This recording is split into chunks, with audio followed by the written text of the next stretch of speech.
مولاي صل وسلم دائما أبدا على حبيبك خير الخلق كلهم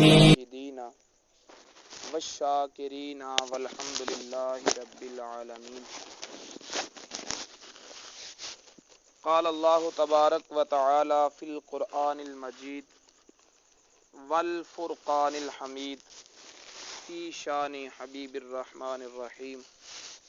ان اللہ و ملائکتہ یصلون علی النبی یا ایہا الذین آمنوا صلوا علیہ وسلموا تسلیما۔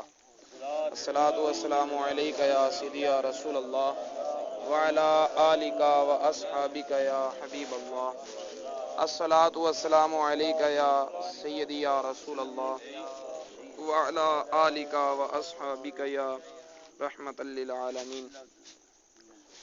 اللہم صلی علی سیدنا و مولانا محمد کریم الآباء والامہات وعلى آلہ واصحابہ واولیاء امتہ وعلماء ملتہ وامتہ اجمعین عدد کرمک یا کریم یا کریم یا کریم یا کریم۔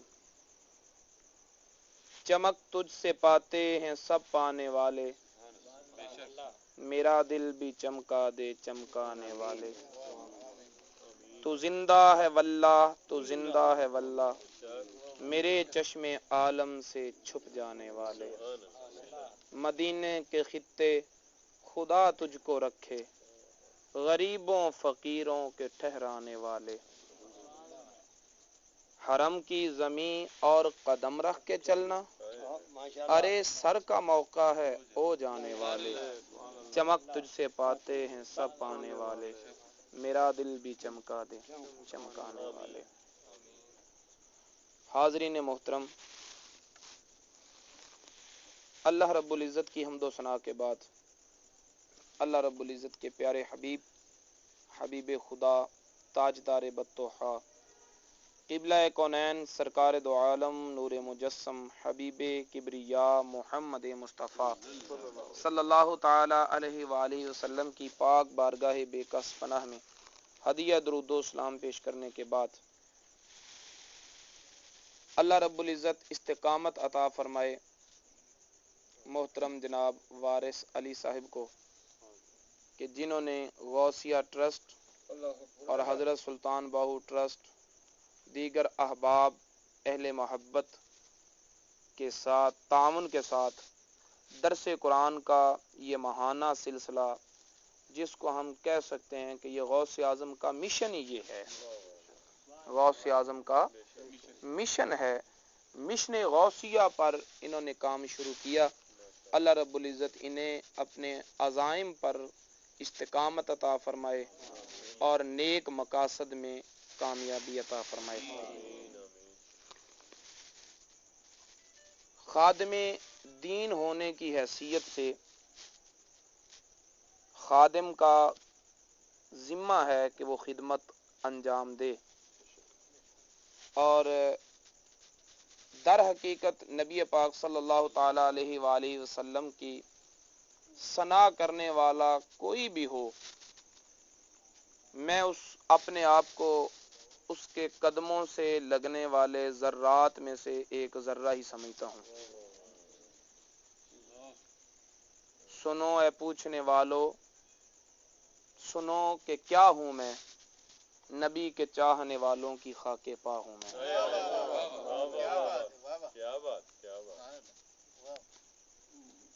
لیکن اپنی ذمہ داری کا احساس رکھتے ہوئے فقط حقیقت کو بیان کرنے کے لیے، اور یہ پہلے اعتراف کرنے کے لیے کہ اگر کسی کے دل پر یہ گراں گزرے تو ثنا خان مصطفیٰ کو میں ایک اور نظر سے دیکھتا ہوں، وہ بہت عظیم لوگ ہیں۔ ایک شعر جو پڑھا گیا وہ شرعی حدود کے گنجائش نہیں رکھتی۔ پھلاں نو رب نے آکھیا تانوں میں کی دواں، یہ شعر نہ پڑھا جائے، کیونکہ نبی اللہ رب العزت کی عظمت بالکل منافی ہے. اس ذات کی طرف عظمتوں کی نسبت کرتے ہیں، کمزوریوں کی نسبت نہیں کرتے. یہ ایک شعر نکال دیں، باقی نعت ٹھیک ہے، ٹھیک ہے. تو اللہ رب العزت ہمیں فراخ دلی کے ساتھ حقائق کو تسلیم کرنے کی توفیق عطا فرمائے. سورہ طٰہٰ کی آیت نمبر 10، 11 اور 12، 3 آیات کریمہ کو تلاوت کرنے کا شرف حاصل کیا. ان آیات میں جو ذکر آ رہا ہے اس کا پس منظر حضرت موسیٰ علیہ السلام وعلی نبینا الصلوات والتسلیمات مدین میں حضرت شعیب علیہ السلام کی خدمت میں وقت گزار رہے ہیں. مصر سے مدین کیسے پہنچے طویل واقعہ ہے، کسی وقت پھر اس کو قرآن کی روشنی میں بیان کریں گے. مدین میں اپنا وقت پورا کرنے کے بعد واپس مصر کی طرف آ رہے ہیں. حضرت شعیب علیہ السلام کی بیٹی حضرت صفورہ حضرت موسیٰ علیہ السلام کی زوجیت میں ہیں. کچھ بکریاں اور خدام بھی ساتھ ہیں. واپسی کا سفر کرتے کرتے جنگل کا ماحول ہے جہاں سے گزر جا رہا ہے، اور رات کا وقت ہے. جنگل کا ماحول ہے، رات کا وقت ہے، اور آسمان پر بادل بھی چھائے ہوئے ہیں. ہوائیں بھی ادھر ادھر اٹکھیلیاں لے رہی ہے. موسم بھی دوسرے لفظوں میں یوں کہو کہ بگڑا ہوا ہے.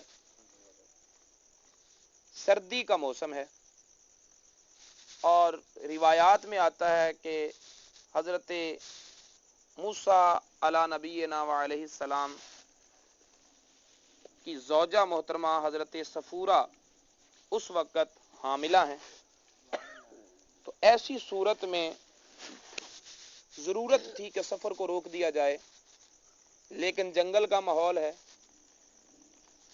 کسی بھی جگہ پر رکا بھی نہیں جا سکتا. کوئی محفوظ مقام دیکھ کر ہی ٹھہراؤ کیا جا سکتا ہے. تو حضرت موسیٰ علیہ السلام نے جب ایک جگہ ٹھہر کر ادھر ادھر دیکھا کہ رات کہاں گزارنی چاہیے، تو قرآن پاک ارشاد فرماتا ہے اذ رآ نارن، اچانک موسیٰ علیہ السلام نے ایک آگ دیکھی. فقال لأہلہ، تو آپ نے اپنے گھر والوں کو کہا امکثو، تم یہاں ٹھہرو، تم یہاں.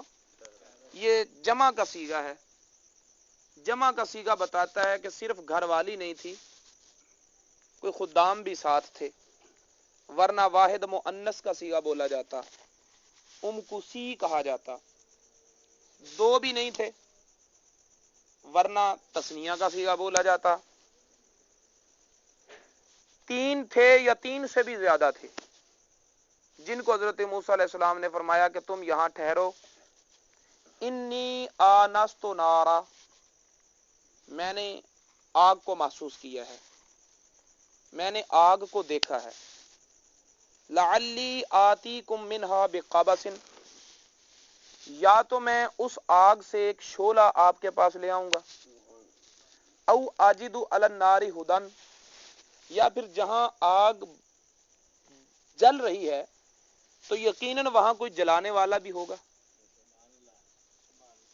یقیناً وہاں کوئی جلانے والا بھی ہوگا، اور اس جلانے والے سے میں راستہ پوچھ لوں گا کہ اس جنگل کے ماحول میں کس طرف جائیں اور کہاں ہم رات کے ٹھہرنے کا بندوبست کریں. اب اس جگہ پر اللہ رب العزت کی ذات کی بہت بڑی دلیل موجود ہے. حضرت موسیٰ علیہ السلام کی نفسیات ہی نہیں تھی، بلکہ ہر انسان کی نفسیات کا یہ تقاضا ہے کہ جب بھی وہ کوئی چیز دیکھتا ہے تو اس چیز کو دیکھ کر چیز کو بنانے والے کی طرف ضرور متوجہ ہوتا ہے. اگر آپ ساؤنڈ اچھا چلتا ہوا دیکھیں گے تو جن کی اس طرف رغبت ہوتی ہے وہ ضرور پوچھیں گے کہ یار یہ ساؤنڈ کہاں سے لیا، یہ چلانے والا کون ہے۔ اگر آپ نے کسی کا فرنیچر وغیرہ اچھا دیکھا تو آپ ضرور سوال کریں گے کہ یہ کہاں سے لیا، چنیوٹ سے لیا، سرگودے سے لیا، اس کا بنانے والا کون ہے۔ تو جو بھی چیز تمہیں اپنی طرف کھینچتی ہے، کشش کرتی ہے، جس کی ضرورت محسوس ہوتی ہے اور اس کا وجود تمہیں کہیں نظر آتا ہے، تو پھر اس چیز کو دیکھ کر اس کو بنانے والے کی طرف توجہ ضرور جاتی ہے۔ تو اب جنگل کے ماحول میں انہیں ضرورت تھی آگ کی تاکہ روشنی اور تپش اور حرارت کا کام دے، تو دیکھا آگ کو، اور گھر والوں کو کیا کہہ رہے ہیں کہ یا تو آگ لے آؤں گا یا پھر آگ پر ہدایت دینے والا کوئی ہوگا، راستہ بتانے والا کوئی ہوگا، آگ پر کوئی ہوگا یا نہیں ہوگا۔ یہ انہوں نے کہاں سے نکال لیا؟ یہ یہیں سے نکال لیا کہ جب آگ ہے تو آگ کو جلانے والا بھی کوئی ہے، جب آگ ہے تو آگ کو جلانے والا بھی کوئی ہے۔ اگر آگ اس جہان کی ایک چھوٹی سی چیز بغیر کسی کے اپنے آپ وجود میں نہیں آ سکتی، آگ ہے تو آگ کو کوئی جلانے والا ہے، فرنیچر ہے تو فرنیچر کو کوئی بنانے والا ہے، عمارت ہے تو عمارت کو کوئی بنانے والا ہے۔ اگر بغیر کسی کے جلانے کے آگ نہیں جلتی تو بغیر بنانے والے کے اتنا بڑا جہان کیسے بن سکتا ہے؟ بغیر طلوع کرنے والے کے سورج طلوع کیسے ہوتا ہے؟ بغیر غروب کرنے والے کے یہ غروب کیسے ہوتا ہے؟ بغیر کسی بنانے والے کے چاند کیسے آتا ہے، کیسے جاتا ہے، دن کیسے بنتے ہیں، راتیں کیسے آتی ہیں؟ تو یہ ایک اصول ہے اور انسانی فطرت کے اور انسانی نفسیات کے عین مطابق ہے۔ گویا کہ حضرت موسیٰ علیہ السلام اپنی اس بات میں اللہ رب العزت کی ہستی اور راز وحدت اور توحید کی تبلیغ کرتے ہوئے کہہ رہے ہیں کہ دیکھو جنگل میں آگ ہے تو پھر آگ کو کوئی جلانے والا بھی ہے، تو جیسے آگ کو کوئی جلانے والا ہے تو جہاں جہان میں رہ رہے ہیں اس جہان کو بھی بنانے والا کوئی ہے۔ فلما اتاہا نودی یا موسیٰ، جب حضرت موسیٰ علیہ السلام اس جگہ پر درخت کے پاس آئے تو اب یہ مقام اختصار کے ساتھ بیان کر رہا ہے۔ سورہ قصص میں بھی اس واقعے کی تفصیل ہے، قرآن پاک کے دیگر مقامات میں بھی اس واقعے کی تفصیل ہے۔ میں ان قرآنی آیات کے مفاہیم کو بھی مد نظر رکھتے ہوئے اپنی بات چلا رہا ہوں کہ حضرت موسیٰ علیہ السلام جب درخت کے قریب آئے تو بڑا عجیب منظر دیکھا کہ آگ کے شعلے بھی اٹھ رہے ہیں، درخت جل بھی نہیں رہا۔ جیسے جیسے آگ کے شعلے بھڑک رہے ہیں ویسے ویسے درخت کی سرسبزی اور شادابی جو ہے اس میں اضافہ ہو رہا ہے۔ آگ کا کام تو جلانا ہے، یہاں آگ کچھ اور ہی کام کر رہی ہے۔ پھر حضرت موسیٰ علیہ السلام اس آگ کی طرف بڑھتے ہیں کہ ایک جلتی ہوئی شاخ کو توڑوں، تو جب آپ آگے کو بڑھتے ہیں تو وہ آگ پیچھے کو ہٹ جاتی ہے۔ آپ شجر کے ایک طرف کو ہوتے ہیں تو وہ آگ دوسری طرف ہو جاتی ہے۔ پھر اسی آگ کا تذکرہ کرتے ہوئے ایک مقام پر اللہ تعالیٰ نے یہ بھی ارشاد فرمایا من بوری کا فی ہے، جو اس آگ میں ہے وہ برکت دیا گیا ہے، ومن حولہ، اور جو اس کے ارد گرد ہے وہ بھی برکت دیا گیا ہے، جو اس آگ میں ہے وہ بھی برکت دیا گیا ہے، اور جو اس کے ارد گرد ہے وہ بھی برکت دیا گیا ہے۔ تو آگ میں کیا ہے؟ آگ کی لپٹ میں وہ درخت ہے جس کو شجر موسیٰ کہا جاتا ہے، اور اس آگ کے ارد گرد وہ وادی ہے جس کو وادی مقدس کا نام دیا گیا ہے۔ تو اس سے یہ پتا چلا جب وہ درخت آگ میں ہے تو اس کا مطلب یہ ہوا کہ آگ نے اس درخت پورے کے پورے کو اپنی لپیٹ میں لے رکھا ہے، اور اس درخت کے دائیں بائیں آگے پیچھے آگ ہی آگ ہے. اور یہ آگ اس لیے کہا جا رہا ہے کہ اس کو موسیٰ علیہ السلام نے نارن کہا. اور نارن موسیٰ علیہ السلام نے کیوں کہا؟ اس لیے کہ آنکھوں نے دیکھا کہ وہ آگ ہے، لیکن در حقیقت وہ آگ نہیں تھی. اس نظریں کہہ رہی تھی وہ نار ہے، لیکن حقیقت کہہ رہی تھی کہ وہ رب لم یزل کا نور ہے. حقیقت کہہ رہی تھی کہ وہ نار نہیں بلکہ وہ نور ہے، وہ جلوہ ہے، وہ تجلی ہے. توجہ چاہوں گا، رب تعالی نے تجلی فرمائی، اپنے قرب سے نوازا ایک وقت کے لیے، تو وہ درخت کہہ لیا جائے کہ سراپائے نور ہو گیا. من بوری کا فی ہے، جو اس میں ہے وہ برکت دیا گیا ہے. تو اس کا مطلب یہ ہے کہ درخت سراپائے نور بنا ہوا ہے، دائیں بائیں آگے پیچھے نور حق جلوہ کنہ ہے. تو وہ درخت سراپائے نور بنا ہوا کیوں ہے؟ خود موسیٰ علیہ السلام کہہ رہے ہیں آنس تو نارا، میں نے آگ کو محسوس کیا، جبکہ وہ آگ نہیں تھی، وہ نور تھا. اور نور میں درخت ڈوبا ہوا تھا، شراب ور تھا، سراپا نور بنا ہوا تھا. کیوں؟ اس لیے کہ اس وقت وہ درخت اللہ رب العزت کے جلووں کی تجلی گاہ بنا ہوا تھا. اس وقت وہ درخت رب تعالیٰ کی تجلی، بولیے گا. اب آگے بڑھنے سے پہلے یہاں میں آپ کو ایک بات سمجھا دینا چاہتا ہوں کہ وہ درخت ہمیشہ سے خدا کے قرب میں تھا یا اب چند لمحوں کے لیے اسے خدا کا قرب ملا؟ بولیے. اب چند لمحوں کے لیے حضرت موسیٰ علیہ السلام کے لیے یہ تجلی، یہ جلوہ حضرت موسیٰ علیہ السلام کے لیے ہے، درخت کے لیے نہیں ہے. درخت کو تو حضرت موسیٰ علیہ السلام کی وجہ سے فیض مل گیا. درخت کی قسمت تو حضرت موسیٰ علیہ السلام کی وجہ سے جاگ اٹھی. یہ فیض تو موسیٰ علیہ السلام کے لیے تھا، یہ جلوہ تو موسیٰ علیہ السلام کے لیے تھا، اور درمیان میں درخت کی قسمت بھی جاگ اٹھی، وہ بھی سراپائے نور بنا ہوا ہے. مقصود درخت نہیں، مقصود موسیٰ علیہ السلام ہے. انہیں جلوہ کرانا، انہیں وحی سے نوازنا، انہیں کلام سے نوازنا، انہیں قربتوں کا فیض دینا، انہیں نبوت عطا فرمانا مقصود ہے. لیکن درمیان میں درخت کی بھی بنائی، یعنی مقصود موسیٰ علیہ السلام ہے، درخت مقصود نہیں، مقصود کا ذریعہ اور واسطہ ہے. تو فعلی طور پر درخت کو نوازا گیا اور درخت سراپائے نور بن گیا. درخت سراپائے ہمیشہ سے قربتوں میں نہیں، اب چند لمحوں کے لیے ہے. آپ کی توجہ ہے؟ میں آپ کو وادی طور میں نہیں رکھنا چاہتا، وادی طور سے مدینہ منورہ کی وادی میں لانا چاہتا.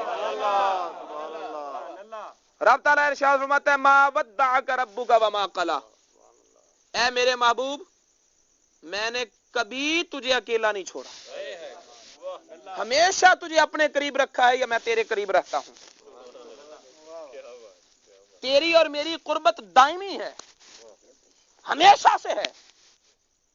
اور اب توجہ چاہوں گا کہ اس درخت کو جلوہ کرانا مقصود نہیں، مقصود موسیٰ علیہ السلام ہے.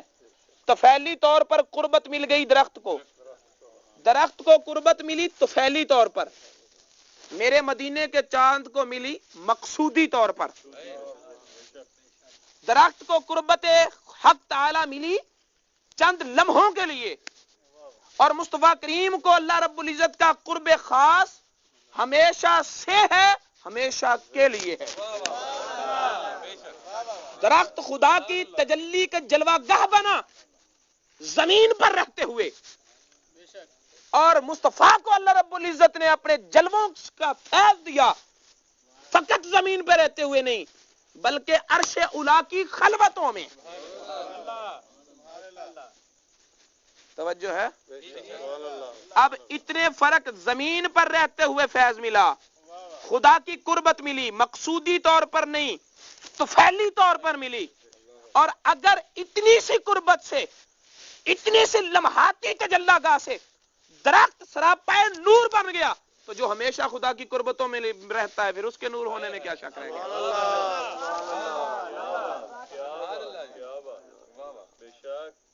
اگر موسیٰ علیہ السلام کا درخت سراپائے نور بن گیا، اور موسیٰ علیہ السلام کہتے ہیں میں نے نار کو دیکھا، اور جمیع مفسرین ان آیات کی تشریح میں تسلیم کر رہے ہیں، اپنے بھی بیگانے بھی۔ شبیر عثمانی صاحب کی تفسیر ہے ایک، اس میں انہوں نے لکھا ہے کہ وہ درخت سراپائے نور بنا ہوا تھا، نور اس کے دائیں بائیں آگے پیچھے اٹھیلیاں لے رہا تھا، تو وہ درخت سراپائے نور بن گیا۔ اب حضرت موسیٰ علیہ السلام اپنی جستجو میں ہیں اور آواز آتی ہے اس درخت سے، نودیا یا موسیٰ فلما اتاہا نودیا یا موسیٰ، اس درخت سے آواز آئی اے موسیٰ۔ اب اس درخت سے موسیٰ علیہ السلام کی پہلے کتنی دفعہ ملاقات ہو چکی ہے؟ تو پھر درخت کو کس نے بتایا کہ آنے والے کا نام موسیٰ ہے؟ یہ درخت کو کون بتا رہا ہے کہ آنے والے کا نام موسیٰ ہے؟ اور فقط یہی بات نہیں ہے بلکہ آگے چلیں تو اسی درخت سے یہ آواز آ رہی ہے کہ اذهب الى فرعون انه طغى، اے موسیٰ علیہ السلام فرعون کی طرف جاؤ، وہ سرکش ہو چکا ہے۔ فرعون کہاں ہے؟ مصر میں۔ یہ درخت کہاں ہے؟ وادی ایمن میں۔ میلوں کا فاصلہ ہے، سینکڑوں میلوں کا فاصلہ ہے۔ کیا یہ درخت کبھی مصر میں گیا؟ بولو یار، درخت مصر میں گیا؟ مصر والے آ کر اس درخت سے شکایتیں لگاتے تھے کہ فرعون خدائی کا دعویٰ کر رہا ہے، اسے روکنے کی کوئی سدے باب کرو؟ بولو نا۔ تو یہ وادی ایمن میں رہتے ہوئے مصر کے حالات کیسے بتا رہا ہے کہ وہاں فرعون ہے؟ فرعون جو ہے وہ سرکش ہو چکا ہے، اس کی طرف جاؤ، اسے سمجھاؤ، خدا کی خدائی کا پیغام دو اسے۔ یہ ساری آوازیں، یہ کلام، یہ باتیں درخت سے آ رہی ہیں۔ بولو نا۔ تو تم کیا کہو گے؟ ارے درخت تھا تو درخت، لیکن اس وقت وہ خداوند تعالیٰ کی جلوہ گاہ تھا۔ اب یہ جو کلام ہیں یہ درخت کے اپنے نہیں، یہ خدا کی قدرتوں کا اظہار اس درخت سے ہو رہا ہے۔ تو میں کہوں گا درخت خدا کی جلوہ گاہ بنا، لیکن خدا نے درخت کی شاخوں کو اپنی شاخیں نہیں کہا، درخت کے بولنے کو اپنا بولنا نہیں کہا، درخت کو اپنی قربتوں کا اعلان نہیں کیا، درخت کو اتنی اتھارٹی اور گارنٹی نہیں دی۔ پھر اگر درخت پر اتنے علوم کے دروازے کھل گئے تو پھر جس کے ہاتھ کو خدا نے اپنا ہاتھ کہا ہو۔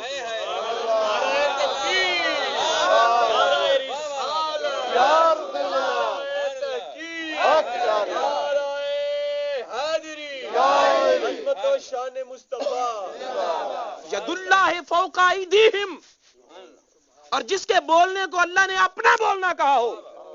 وما ینطق عن الہوی ان ہوا الا وحی یوحی، خود نہیں بولتا۔ اگر کہتے ہو کہ وہ اس میں تو خدا کی کے جلوے تھے، تو ادھر بھی تو خدا کہہ رہا ہے کہ یہ اپنی مرضی سے نہیں بولتا، میں بولتا ہوں۔ درخت کو لمحاتی فیض ملے، لمحاتی قرب خدا ملے، تو وہ وادی ایمن میں رہ کر مصر کے حالات کی خبر دیتا ہے، تو پھر مدینے کا تاجدار بھی مدینے میں رہ کر ہمارے معنی والا کی خبریں رکھ سکتا ہے۔ جنگ موتا میں ہوا نہیں؟ جنگ موتا میں ہوا نہیں؟ ہزاروں میل کی مسافت پر صحابہ کرام ہیں اور مدینہ منورہ میں بیٹھے ہوئے سرکار فرما رہے ہیں میرے غلاموں اس وقت جھنڈا جو ہے وہ زید بن حارثہ کے ہاتھ میں ہے، آنکھوں سے آنسو بہ رہے ہیں۔ فرمایا بڑی جانثاری سے لڑ رہا ہے، اب وہ شہید ہو گیا، اب جھنڈا جعفر بن ابو طالب کے ہاتھ میں ہے، اب وہ بھی شہید ہو گئے، اب جھنڈا عبداللہ بن رواحہ کے ہاتھ میں ہے، اب وہ بھی شہید ہو گئے، اب جھنڈا خالد بن ولید کے ہاتھوں میں ہے، اور وہ اپنے لشکر کو بچا کر نکلنے میں کامیاب ہو گئے۔ جب لشکر مہینوں کے بعد مدینے میں پہنچا تو ان سے پوچھا، جو مدینے کے چاند نے کہا تھا وہی ہوا تھا۔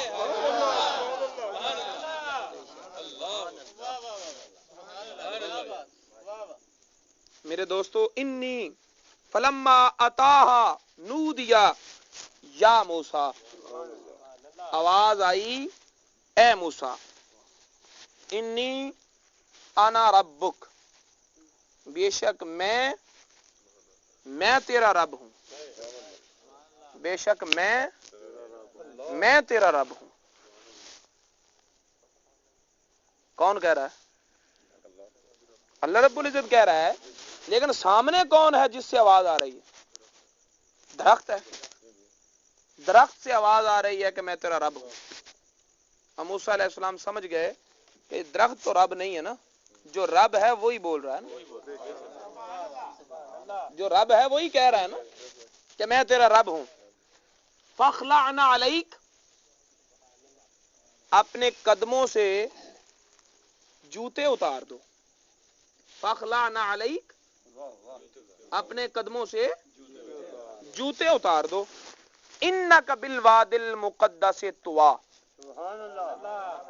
بے شک آپ ایک مقدس وادی میں ہیں جس کا نام طویٰ ہے۔ آپ مقدس وادی میں ہیں۔ اب یہاں دو لفظ بڑے حیران کن ہیں، ایک لفظ مقدس، دوسرا وادی۔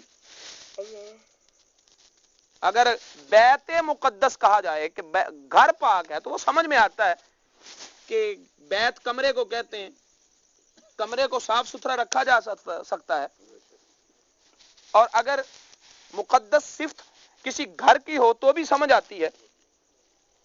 یہاں لفظ وادی،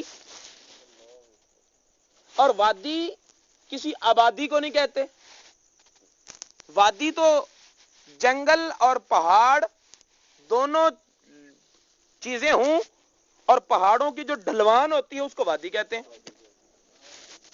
جہاں پہاڑوں کی ڈھلوان، ہر پہاڑ کی ڈھلوان جدھر اتر رہی ہوتی ہے تو وہ درمیانی خطے کو وادی کہتے ہیں۔ شہر کی کسی ڈھلوان کو تو وادی نہیں کہتے۔ تو جہاں لفظ وادی آ گیا وہاں جنگل کا مفہوم بھی ہے، وہاں پہاڑوں کا مفہوم بھی ہے۔ پہاڑ ہوں گے تو ڈھلوان ہوگی، اور جہاں جنگل بھی ہو پہاڑ بھی ہو، کیا خیال ہے جنگلی جانور کوئی نہیں ہوں گے؟ اور جہاں جانور رہتے ہوں گے وہاں جانوروں کے بول براز نہیں ہوتے ہوں گے؟ وادی کا لفظ کہا، پھر مقدس کہا۔ جہاں جانور رہتے ہوں وہ جگہ پاک کیسے ہو سکتی؟ وہ جگہ پاک کیسے ہو سکتی ہے، کیسے رہ سکتی ہے؟ موسیٰ علیہ السلام آپ وادی مقدس طویٰ میں ہیں۔ قرآن کہہ رہا ہے کہ وہ وادی بھی ہے، وہ مقدس بھی ہے۔ یا اللہ وادی ہو کر مقدس کیسے؟ فرمایا اس وادی میں وہ درخت جو ہے جو میری جلوہ گاہ بنا ہوا ہے، اس وادی میں وہ درخت ہے، وہ درخت اس وادی میں ہے، اس درخت جو میری جلوہ گاہ بنا ہوا ہے، وہ درخت میری جلوہ گاہ، اور وہ میری جلوہ گاہ جس وادی میں، وہ اگرچہ وادی ہے وہاں ناپاکیاں ہیں، لیکن اب ساری ناپاکیاں ختم ہو گئی، اب پاکی ہی پاکیاں، اب پاکیاں ہی پاکیاں آ گئی ہیں۔ درخت خدا کی جلوہ گاہ بنے تو اس درخت کی وجہ سے پوری وادی پاک ہو جائے، تو وہ نبی جس کے ہاتھ کو خدا نے اپنا ہاتھ کہا، جس کے بولنے کو اپنا بولنا کہا، جس کی اطاعت کو اپنی اطاعت کہا، جس کی رضا کو اپنی رضا کہا، جس کی نافرمانی کو اپنی نافرمانی کہا، جس کے حکم کو اپنا حکم کہا، جس کی اتباع کو اپنی اتباع کہا، جس نبی کے ساتھ خدا کی اتنی قربتیں ہوں پھر اس کے قدم رکھنے سے سارا مدینہ پاک ہو جائے.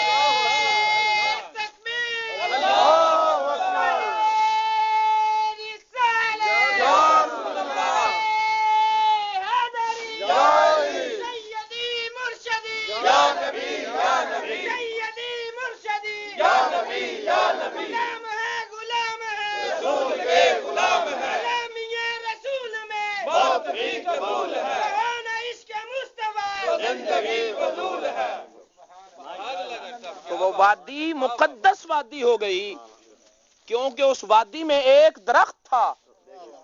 درخت تو اور بھی تھے, توجہ ہے.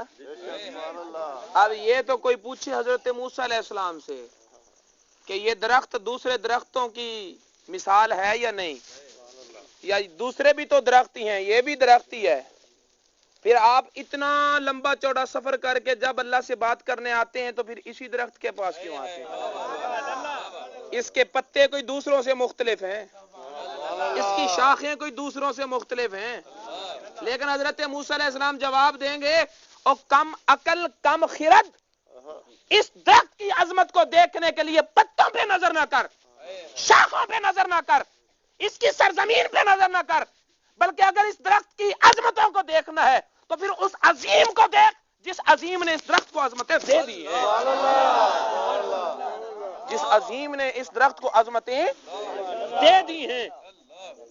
تو جب اس درخت کی مثال اور پوری وادی میں کوئی درخت نہیں, اس درخت کی مثال اور کوئی درخت نہیں. کیوں؟ پتوں کا فرق نہیں, شاخوں کا فرق نہیں, اس کے جڑوں کا فرق نہیں, فرق اس نسبتوں کا ہے. اس نسبت نے اس کو کسی جیسا نہیں رکھا اور کسی کو جیسا ہونے نہیں دیا. اسی طرح جب نبی کی عظمت کو دیکھو گے, ہاتھوں کو نہیں دیکھتے, قدموں کو نہیں دیکھتے, آنکھوں کو نہیں گنتے, سراپے کو نہیں دیکھتے, اس نسبت کو دیکھتے ہیں جس نسبت نے جیسا ہونا ہی نہیں کوئی.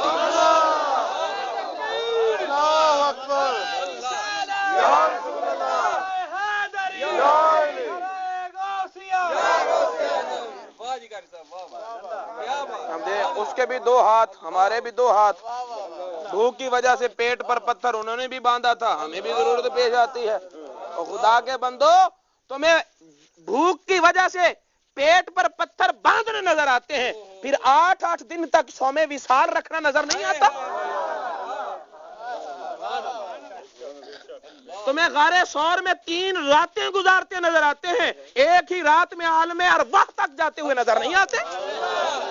معراج نظر نہیں آتی. تمہیں وہ انگلیوں کا وہ نہیں نظر آتا کہ جب آپ نے ایک اشارہ کیا تو چاند کا سینہ چر گیا تھا, جاتا ہوا سورج پلٹ آیا تھا. ہرنیوں کا کلام کرنا وہ تو میرے محبوب کی عاجزی ہے نا, وہ تو عاجزی اور عبدیت کا اظہار ہے کہ مولا تیری طاقتیں اپنی جگہ, تیری طاقتیں اپنی جگہ, لیکن تیری بندگی کا اپنا ہی مزہ ہے, تیرے لیے بھوکے رہنے کا اپنا ہی مزہ ہے. جیسے حضرت علی سے پوچھا تھا جب کہ وہ مسجد نبوی میں روٹی کے سوکھے ہوئے ٹکڑے چبا رہے تھے, تو اس چبانے میں ذرا تکلیف محسوس ہو رہی تھی, آسانی سے نہیں چبائے جا رہے تھے. تو غلام نے کہا کہ حضور کہاں وہ مقام کہ خیبر کا دروازہ ایک ہاتھ سے اکھاڑ کر وہ دور پھینکا, اور کہاں یہ روٹی کے ٹکڑے نہیں چبائے جا رہے. جو خیبر کا دروازہ اٹھا سکتا ہے روٹی کے ٹکڑے کیوں نہیں چبا سکتا؟ فرمایا میں نے خیبر کا دروازہ جسمانی قوت سے تھوڑی اٹھایا تھا, وہ تو ربانی طاقت تھی, یہ جسمانی طاقت ہے. تو ربانی طاقت بھی تھی تو نہیں تھی تو صحیح نا, وہاں استعمال کی یہاں نہیں کی, کیونکہ وہاں ضرورت تھا ربانی طاقت کو بروئے کار لانے کا, اور یہاں مزہ آ رہا ہے بندگی کو ظاہر کرنے. یہاں اظہار عبدیت ہے, یہاں اظہار عبدیت ہے. جب میرے نبی نے پیٹ پر پتھر باندھا تو وہ اظہار عبدیت تھا. جب آپ نے زخموں کو قبول کیا, سرکار نے زخموں کو قبول کیا, اگر وہ قبول نہ فرماتے تو جرت کس کی تھی؟ وہ قبول نہ فرماتے تو جرت کس کی تھی؟ یہاں تو فرشتوں کا پہرا لگا ہوتا ہے، اور پھر رب تعالیٰ فرماتا ہے کہ واللہ یعصمک عن الناس، محبوب تجھے اپنا دفاع کرنے کی ضرورت نہیں، تیرا دفاع میں کرتا ہوں، قرآن کہہ رہا ہے۔ تو اظہار ابدیت میں اپنے مزے ہیں، اظہار ابدیت میں اپنے مزے ہیں۔ سو جب مثال دیکھنی ہو تو پھر مثال دیکھتے ہوئے ہاتھوں کو نہیں گنتے، آنکھوں کو نہیں گنتے، بلکہ اس نسبت کو دیکھتے ہیں کہ ہیں تو سارے ہی انسان، لیکن یہ دیکھو نا انسان ہے لیکن جب بولتا ہے تو خدا بولتا ہے۔ ان کی ہاں کو خدا اپنی ہاں کہتا ہے۔ اب ان جیسا اور کون ہو سکتا ہے؟ اور یہ کسی جیسے کیسے ہو سکتے ہیں؟ حضرت موسیٰ علیہ السلام سے پوچھو نا کہ وادی ساری درختوں سے بھری پڑی ہے، کوئی اور درخت بھی اس جیسا ہے؟ ٹھیک ہے؟ اچھا ایک اور بات ہے، حضرت موسیٰ علیہ السلام کی نگاہ میں تو اس جیسا اور کوئی نہیں ہے، لیکن جو حضرت موسیٰ علیہ السلام جیسا نہیں ہے، جس نے وہ جلوہ نہیں کیا، اس کے لیے تو یہ درخت ہی ہے نا، اس کے لیے تو یہ درخت ہی ہے نا۔ تو جو کہے گا کہ اس درخت میں اور درختوں میں کوئی فرق نہیں ہے، پھر کیا کہو گے؟ تیرے پاس آنکھ ہی نہیں ہے،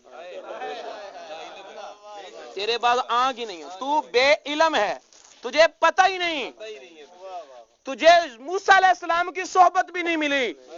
اگر تجھے موسیٰ علیہ السلام کی صحبت ہی مل جاتی تب بھی تجھے پتا چل جاتا کہ یہ درخت اوروں جیسا نہیں، اور درخت اس جیسے نہیں۔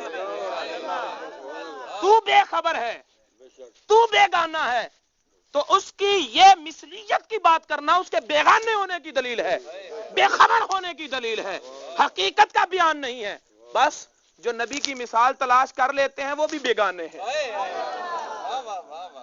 ان کے پاس ابو بکر کی آنکھ نہیں ہے، ان کے پاس عمر فاروق کی آنکھ نہیں ہے، ان کے پاس داتا علی حجویری کی آنکھ نہیں ہے، ان کے پاس خواجہ اجمیری کی آنکھ نہیں ہے، ان کے پاس سلطان العارفین کی آنکھ نہیں ہے، ان کے پاس غوث اعظم کی آنکھ نہیں ہے، اور نہ ہی ان کو ان کی نسبت حاصل ہے۔ اگر نسبت بھی حاصل ہوتی تو انہیں پتا چل جاتا کہ یہ کہاں۔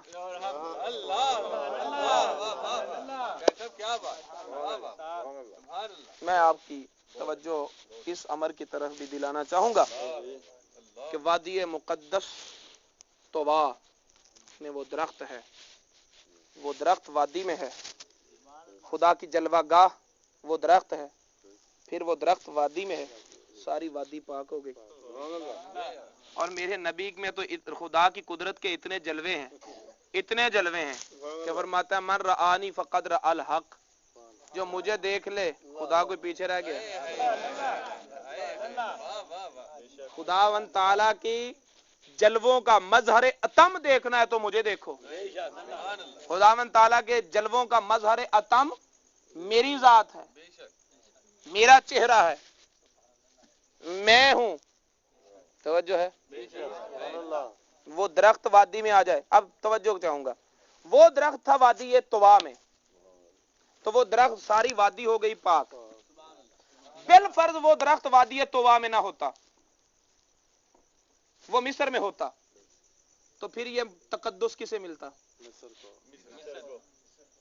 یعنی مقدس وادی مقدس درخت کی وجہ سے ہوئی، درخت جو ہے نا وہ مقدس وادی کی وجہ سے نہیں ہے۔ یہ درخت وادی مقدس طوا میں ہے، وادی طوا میں یہ درخت ہے، وادی طوا پاک ہو گئی۔ اگر وادی طوا میں نہ ہوتا، مصر میں ہوتا، تو یہ تقدس بول دو اور اگر یہ درخت مدین میں ہوتا تو یہ تقدس مدین کو ملتا۔ پتہ چلا یہ تقدس وادی سے درخت نے نہیں لیا، درخت سے وادی نے لیا ہے، درخت سے وادی نے لیا ہے۔ اگر میرا رب چاہتا تو میرے محبوب کو مکے میں رہ کر سارے فتح مکہ کی نوید بھی ملتی، مجدے بھی ملتے، ساری دنیا بھی زیر ہوتی۔ آج جو عظمتیں ہیں محبوب کی عظمتیں وہی رہتی مکہ میں رہتے ہوئے۔ یا اللہ مدینے کی طرف ہجرت کیوں کروائی؟ یہی بتانے کے لیے کہ ارے کوئی یہ نہ سوچے کہ مکے نے محبوب کو عظمت دی ہے. بتانا یہ چاہتا ہوں کہ مکے کو عظمت ملے تو محبوب خدا سے, مدینے کو عظمت ملے تو محبوب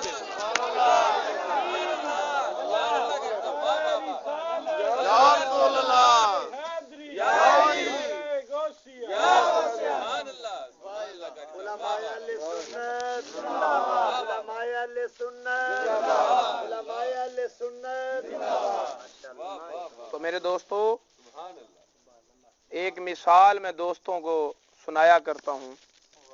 آپ نے بھی سنی ہوگی کہ ہیرا ہو, ہیرا, اور اس کی قیمت ہو بالفرض 1 کروڑ روپیہ اس کی قیمت ہے. بالفرض قیمتی ہیرا ہے, اس کی 1 کروڑ روپیہ قیمت ہے. اور جس ڈبی میں وہ ہیرا ہوگا, اب اس ڈبی کی قیمت بھی کیا ہوگی, حالانکہ اس کی اپنی قیمت 100, 150, 200 ہوگی, لیکن ہیرے کی وجہ سے اس کی قیمت 1 کروڑ. ہیرا اس ڈبی سے نکال لو, کسی دوسری ڈبی میں رکھ دو, تو وہ جو 150, 200 والی ڈبی ہے اب وہ 1.5 کروڑ کی ہو جائے گی, اور یہ کروڑ والی جو ہے یہ 100, 150 کی رہ جائے گی. سمجھ آ گئی؟ اب اس ڈبی سے نکال کر ہیرا تیسری ڈبی میں رکھ دو تو یہ کروڑ سے 100, 150 پہ آ جائے گی, اور وہ 100, 150 والی جو ہے وہ کروڑ پہ چلی جائے گی. قیمت تو ساری ہیرے کی ہے, قیمت تو ساری ہیرے کی ہے. تو وہ ہیرا جب مکے میں تھا تو مکہ قیمتی تھا, اور جب وہ مکے سے مدینے میں گیا تو مدینہ قیمتی تھا. نہ مکے کی اپنی عظمت ہے, نہ مدینے کی اپنی عظمت ہے. مکے کی عظمت ہے تو بھی محبوب خدا کا صدقہ ہے, مدینے کی عظمت ہے تو بھی محبوب خدا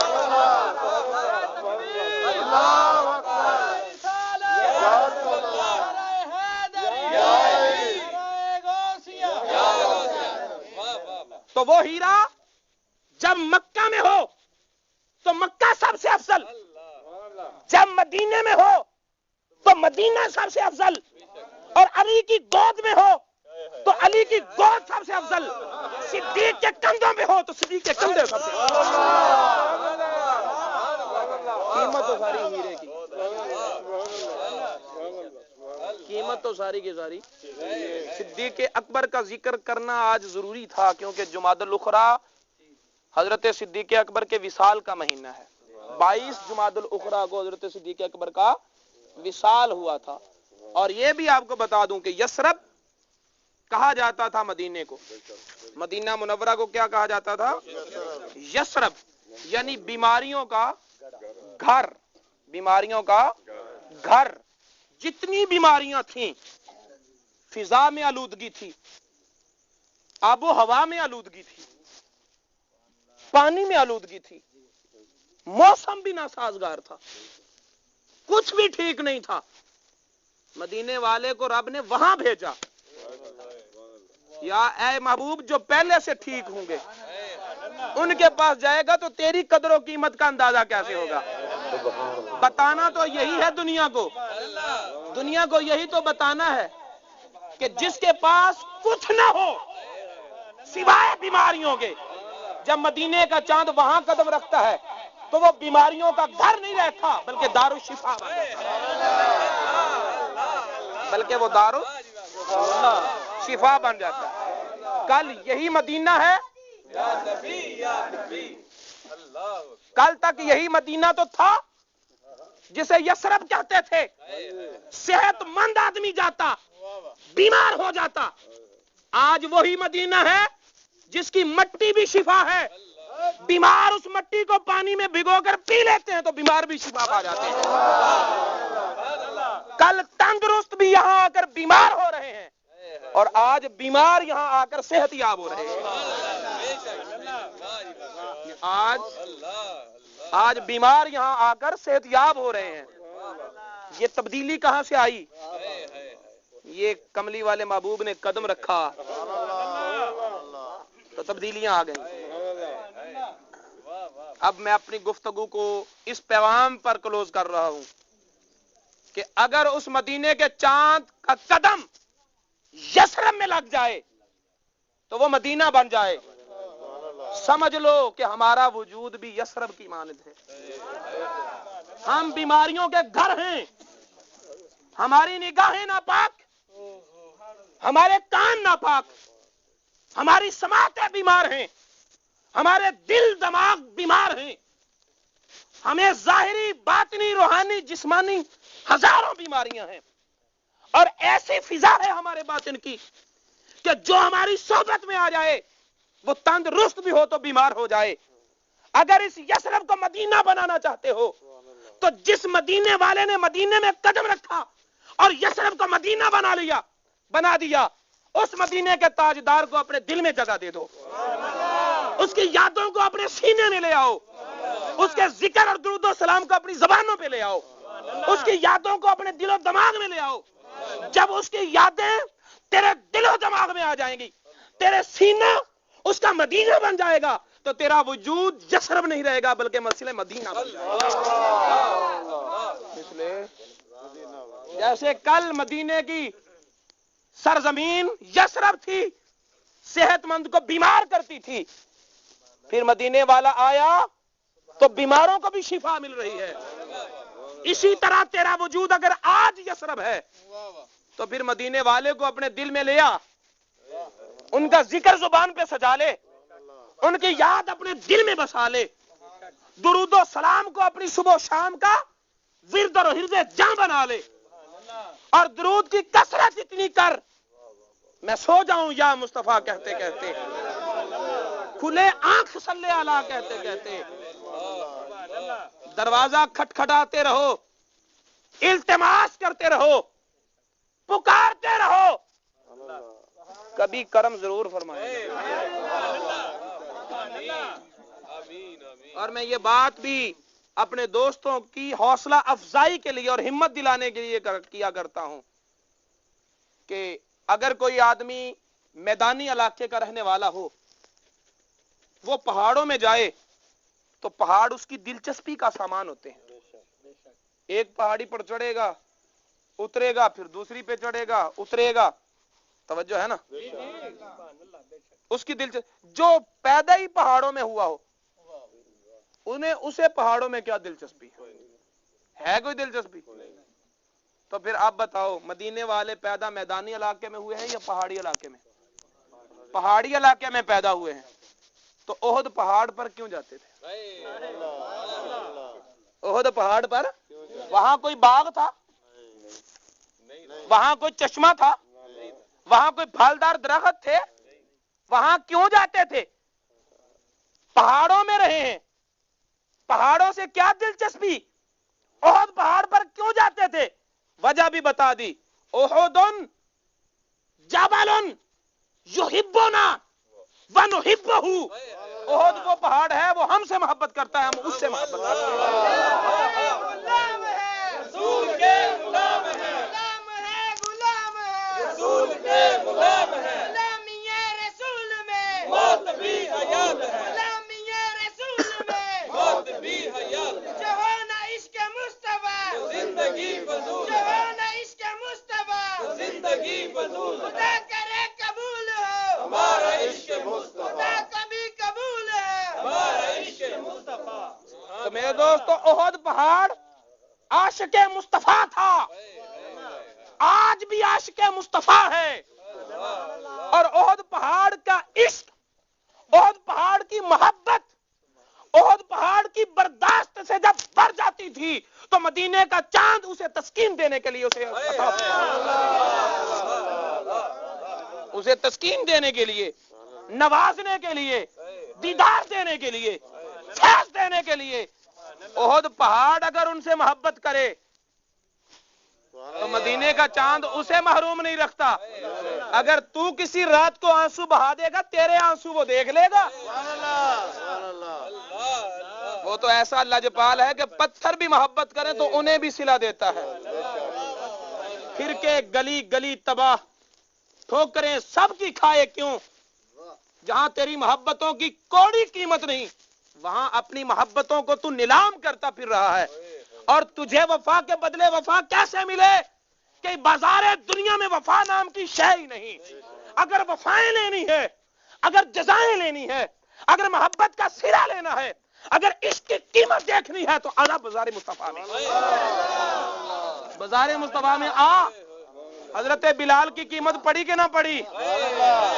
غازی عباس کی قیمت لگی کہ نہ لگی؟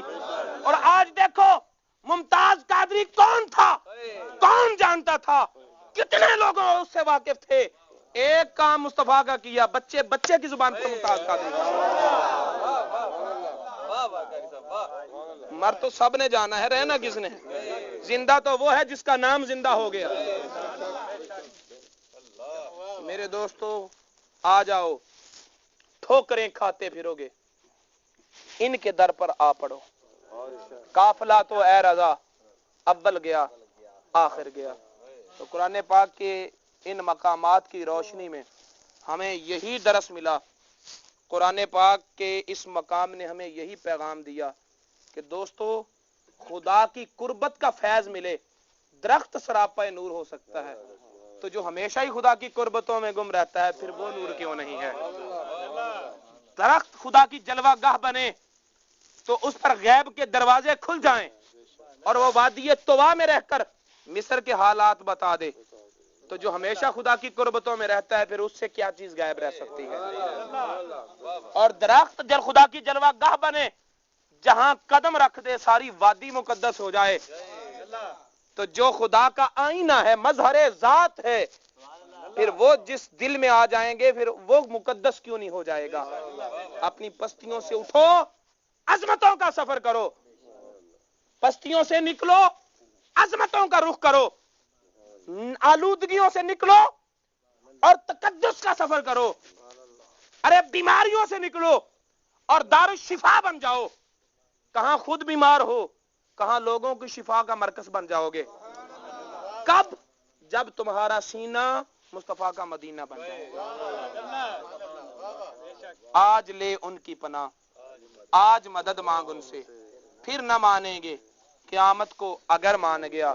دامن مصطفیٰ سے جو لپٹا یگانہ ہو گیا، جس کے حضور ہو گئے اس کا زمانہ ہو گیا۔ وما علینا الا مولاي صل وسلم دائما أبدا على حبيبك خير الخلق كلهم